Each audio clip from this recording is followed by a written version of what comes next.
Imagina que tienes que enviar medicamentos a temperatura controlada a la otra parte del mundo, a más de 17.000 kilómetros, a Sydney, en Australia. Y sí, sales por Barcelona, pero no vuelas de manera directa. Has de pisar Turquía, has de pisar el aeropuerto de Estambul. Esto es lo que hemos conseguido recientemente. Y en este vídeo te voy a explicar de qué manera gestionarlo, con qué equipos, cuál es la diferencia entre trabajar con unos handlings y otros. Y sobre todo, por qué un RAP E2 es la elección por delante de un RAP T2. Porque sí, esta pequeña decisión puede marcar un gran impacto entre tener la mercancía a tiempo y con las condiciones adecuadas o echarlo todo al traste. Muy buenas a todos y bienvenidos un día más a vuestro canal ADN Logistics. En lo que se refiere al transporte de mercancías a temperatura controlada, mercancía de carácter sensible, tenemos dos formas de tener la protección y el aislamiento adecuado para este tipo de mercancías: los sistemas pasivos y los sistemas activos. En lo que se refiere a los primeros, como ejemplo, podemos poner el caso de cuando vamos a la playa y tenemos nuestra nevera portátil en la que metemos todos nuestros alimentos para disfrutar de unas 4 o 5 horas. Y eso es exactamente la clave del sistema pasivo. Y es que tenemos un sistema aislado en el que utilizamos geles o hielo seco para mantener la temperatura durante un tiempo determinado de horas, pero no más allá. Esa es la diferencia con un sistema activo. Sistema que hemos utilizado en este transporte de medicamentos a temperatura controlada, contenedores especializados con un aislamiento térmico adecuado, con sistemas de refrigeración o sistemas de calefacción para mantener el rango de la temperatura dentro de los requisitos específicos, con baterías que además se pueden conectar a la luz para que no haya el más mínimo riesgo de excursión de temperatura que pueda echar al traste y fastidiar toda la calidad de la mercancía que estamos transportando. Esa es la principal diferencia y ese es el motivo por el que cuando trabajamos en un entorno tan exigente debemos de apostar por el transporte aéreo con un sistema activo para los medicamentos. Y vosotros os preguntaréis, muy bien Dani, ¿y cómo podemos conseguir este tipo de equipos a temperatura controlada? Existen dos empresas que son las que principalmente ofrecen este tipo de servicios y este tipo de contenedores: CS Safe y la empresa Envirotainer, que ya lo comentamos en un reel en el pasado. Ahora bien, ¿te ofrecen siempre el mismo tipo de contenedor? En función de las necesidades de tu transporte, te ofrecen una variedad de la que habrás de elegir. ¿Es lo mismo un contenedor RKN que un contenedor RAP para el transporte aéreo a temperatura controlada? La respuesta es que no. En función del volumen que necesitamos, podremos optar por un transporte con un RKN o por un transporte con un RAP. La institución IATA, que regula todo el transporte de mercancías a nivel internacional, establece el RKN como un LD3 y el RAP como una unidad LD9 en función del tipo de mercancía y espacio que te proporciona para transportar tu carga.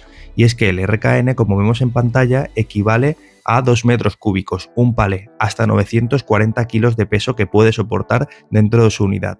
Dato que difiere muchísimo con el RAP, como podemos ver en pantalla, soporta entre 4 y 5 palets con 6,6 metros cúbicos y hasta 4.800 kilos. Os pongo en contexto, en este envío trabajábamos con 4 palets de entre 300 y 450 kilos de peso, con lo cual la decisión estaba clara: debíamos apostar por la opción grande, por el RAP unidad LD9, ideal para vacunas, como podemos ver, insulina, biosimilares de gran volumen, rutas wide body. Aquí estamos hablando en función de la tipología de avión con la que estamos trabajando. Recordemos, para aviones normales, para pasajeros, tenemos los narrow body y los wide body, y luego aviones específicos para carga tenemos los aviones freighter.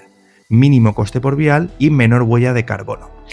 El contraste es significativo. Si volvemos al RKN, vemos que en este caso hablamos de que se debe utilizar para ensayos clínicos en primeras fases, muestras biológicas, productos de nicho, rutas con aeronaves narrow body. Hemos dicho que este avión es más estrecho para el transporte para pasajeros, infraestructura eléctrica limitada y luego, por ejemplo, pilas alcalinas. Ambas cuentan con máximas certificaciones para garantizar la calidad de su transporte y se utiliza para mercancías que, como estamos diciendo, se transportan con rangos de temperatura completamente controlado. Para nuestro caso práctico, en el que hemos transportado mercancía desde España, Barcelona, hasta Sydney, Australia, hablando de 4 o 5 palets, la opción está más que clara. Hemos de apostar por un RAP con modalidad de vuelo wide body, en el que no tengamos ningún tipo de problema para que evidentemente carguen nuestra mercancía y no se quede fuera del avión. Ahora viene la duda más importante. Oye, dentro de la modalidad RAP, ¿son todas iguales o tenemos que elegir alguna en específico? La aerolínea nos ofrecía su propio equipo, un RAP T2. Nosotros optamos por el RAP E2 de Envirotainer. ¿Por qué? Aquí está el kit de la cuestión de toda la operativa. El RAP T2 es lo que se llama un sistema T-Tech, una tecnología basada en hielo seco, también llamado Dry Ice, que es dióxido de carbono sólido a una temperatura de menos 78 grados. Sí, has oído bien, menos 78 grados de temperatura. El sistema tiene un termostato y un ventilador que circula en el aire dentro del contenedor para que el producto no llegue a esas temperaturas extremas. ¿Funciona? Sí, pero tiene una limitación física que no se puede ignorar. El hielo seco se sublima, pasa de estado sólido a gas sin pasar por líquido, y cuando se agota, se acaba el frío. La pregunta es, ¿cuánto puede aguantar este hielo seco?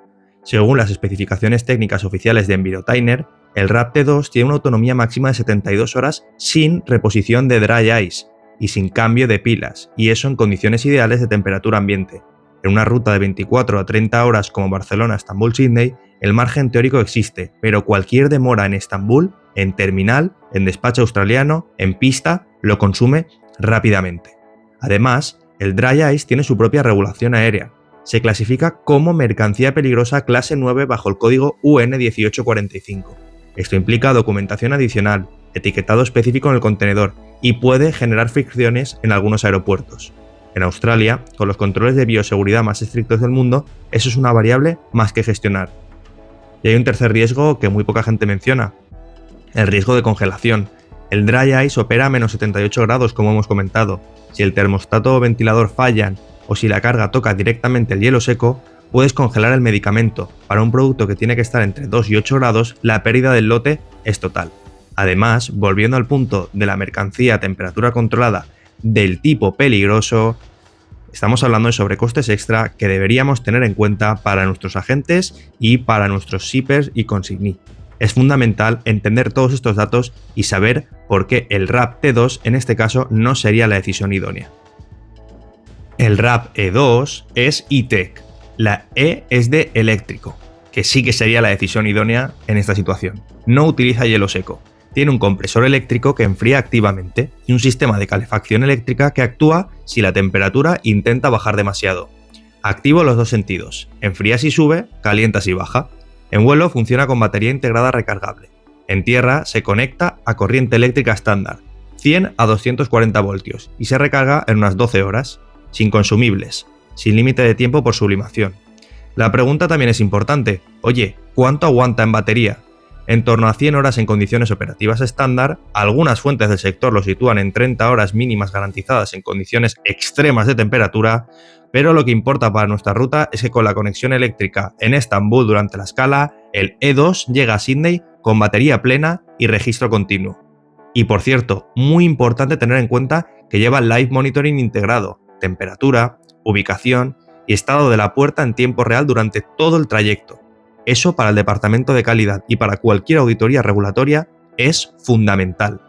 Hay otro factor fundamental que debemos tener en cuenta y todavía no hemos comentado: la accesibilidad a estos equipos. Oye, ¿los contenedores son propiedad de los exportadores, de los importadores, de los forwarders? ¿Cómo los conseguimos? Pues bien, lo normal es que las empresas que hemos citado anteriormente, bien sea CS Safe o bien sea Envirotainer, cuenten con acuerdos específicos con las compañías aerolíneas para ofrecer contratos de arrendamiento que a su vez son derivados a los transitarios que gestionan toda la operativa. Es decir, funcionamos en un modelo de leasing en el que cuando una operativa se oficializa, la aerolínea ha llegado a un acuerdo tanto con su proveedor de Envirotainer como con su cliente transitario o cliente final para poder gestionar ese contenedor durante un tiempo determinado de días para transportar esa mercancía. ¿Eso qué implica? Implica que el contenedor cuenta con un límite del tiempo a través del cual debe ser entregado en un punto acordado en destino completamente vacío después de gestionar la operativa. Estamos hablando de un margen de entre 5, 6, 7 días. Fundamental para tener en cuenta todos los potenciales riesgos que podemos encontrarnos, bien sean huelgas en terminales, bien sean problemas para la retirada de contenedor en la aduana de destino, bien sea problemas para coordinar con el destinatario final esa recogida de la mercancía y poder entregar el contenedor en las condiciones adecuadas y no incurrir en penalizaciones por exceso de los días en el contrato de leasing. Oye, ¿tenemos los mismos días en un contenedor RAP E2 que en un contenedor RAP T2? La respuesta es clara, no. Y aparte, no es que tengamos los mismos días, es que el coste no es el mismo, porque la tecnología no es la misma, pero debemos de valorar el peso del coste de oportunidad, del riesgo de elegir un contenedor o elegir otro. ¿Qué es mayor? ¿El coste al que me voy a enfrentar cuando igual exceda esos días o el coste de no tener en mi mercancía las temperaturas y en las características correctas para su correcto uso y su correcta calidad? Fundamental tenerlo en cuenta. Elegir el equipo correcto es solo la mitad del trabajo. La otra mitad radica en elegir con quién lo haces. Y aquí entra en juego una certificación que deberías conocer si trabajas en cold chain aéreo, el CEIF Pharma. CEIF son las siglas de Center of Excellence for Independent Validators. Fue creada por la IATA, Asociación Internacional del Transporte Aéreo, que ya hemos citado, y es el estándar de oro de la industria para el transporte aéreo de productos farmacéuticos y biotecnológicos. ¿Qué garantiza exactamente esta certificación? Que todas las partes de la cadena logística, transitarios, aerolíneas, operadores de tierra y terminales de carga, cumplen estrictamente con las directrices de las buenas prácticas de distribución, las GDP, tanto de la Unión Europea como de la Organización Mundial de la Salud. En términos simples, el CEIF Pharma garantiza que el medicamento viaja siempre bajo control, sin romper la cadena de frío desde que sale del laboratorio hasta que llega al hospital o a la farmacia. Para obtener esta certificación, la IATA evalúa 4 áreas concretas. 1. Formación de los empleados que manejan la carga farmacéutica. 2. SGC, sistemas de calidad documentados y perfectamente auditables. 3. Infraestructura física, cámaras, equipos, sistemas de monitorización. Y 4, y muy importante, gestión y mitigación de riesgos, protocolos ante excursiones, contingencias y alertas. En nuestro caso, esto fue determinante. Trabajamos con handlings, agentes, expertos CEIF Pharma en Barcelona y en Estambul, lo que nos garantizó que la carga se almacenara en cámaras refrigeradas entre vuelos, no en una zona general de carga. Esto hubiera arruinado toda la operativa. Ahora voy a contarte algo que muy poca gente sabe respecto al transporte aéreo de mercancías a temperatura controlada cuando tenemos un aeropuerto de transbordo. Y es que esto puede marcar la diferencia entre que tu mercancía vuele o tu mercancía se quede en tierra.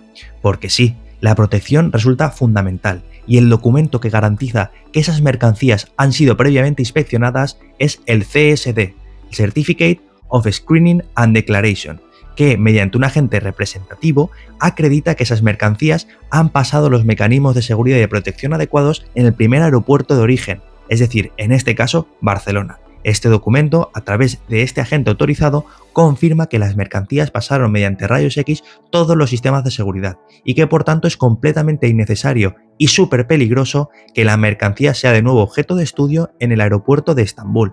En el caso de que este documento no fuese enviado y tramitado de la manera adecuada, nos expondríamos a riesgos de destrucción de la mercancía, ya que las autoridades en el aeropuerto de transbordo tendrían la intención de romper el precinto, abrir el contenedor e inspeccionar la mercancía, teniendo registrados, por tanto, cambios en la temperatura, en el baremo que estamos manejando para esta mercancía y arruinando por completo todas nuestras posibilidades simplemente porque no hemos enviado y tramitado este documento de la manera correcta. Muy importante valorarlo y gestionarlo con un agente autorizado para ello. Imagínate, en estas situaciones una apertura puede ser completamente inaceptable, así que si trabajas en cold chain a nivel internacional ya tienes una tarea para apuntarte. Asegúrate de que en tus operativas internacionales tu agente es agente autorizado para tramitar este CSD y que por tanto puedes evitar cualquier tipo de riesgo de excursiones de temperatura que arruinen tu carga. Independientemente de cuál sea tu rol dentro de la cadena de suministro a temperatura controlada, estos son los 5 aprendizajes que quiero que queden súper claros a raíz de todo el vídeo de hoy. Número 1. Diferenciamos entre mecanismos de temperatura pasivos y mecanismos activos. Los pasivos te garantizan horas, los activos te garantizan días. ¿Cuál es el adecuado? Depende del tipo de mercancía con el que estemos trabajando. Número 2. Dentro de los mecanismos a temperatura controlada del tipo activo, tenemos contenedores RAP y RKN. Los RAP son para volúmenes grandes, para envíos más considerables. Permiten una mayor gestión de mercancías en grandes volúmenes. Los RKN son para envíos más específicos. Dependiendo del tipo de cliente con el que estés trabajando, podrás optar por unos o por otros. Número 3.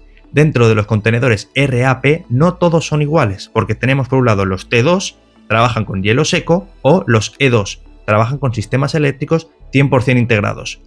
¿Cuál es la opción correcta? De nuevo, he de recoger la información clave para decantarme por una opción o por otra. ¿Esa información la tengo yo? No, la va a tener mi cliente, con lo cual he de tener esos datos perfectamente controlados para decidirme por una opción o por otra. Número 4. Oye, ¿cuántos días puedo tener esos contenedores a temperatura controlada? Dependiendo de las condiciones de leasing con las que estés trabajando con tu agente, con la aerolínea o con la compañía que proporciona este tipo de equipos. Fundamental tenerlo en cuenta y valorar sobre todo el coste de oportunidad y los posibles riesgos que pueden suceder. Y número 5. Trabaja con operadores que tengan las certificaciones CI Pharma, que tengan las certificaciones GDP y que sobre todo también puedan trabajar emitiendo los documentos CSD en el caso de que tengas aeropuertos de transbordo. Debemos de controlar todos los potenciales riesgos, todas las potenciales problemáticas que surjan a lo largo de la operativa. Y trabajar con socios de confianza ayuda muchísimo a poder mitigar estos riesgos. Espero que os haya sido útil el vídeo, espero que os haya resultado interesante. Si es así, deja un buen like. Como siempre, os leo los comentarios ante cualquier tipo de apreciación. Nosotros, por el momento, lo dejamos aquí. Muchas gracias por estar ahí. Nos vemos en próximos vídeos. Un saludo.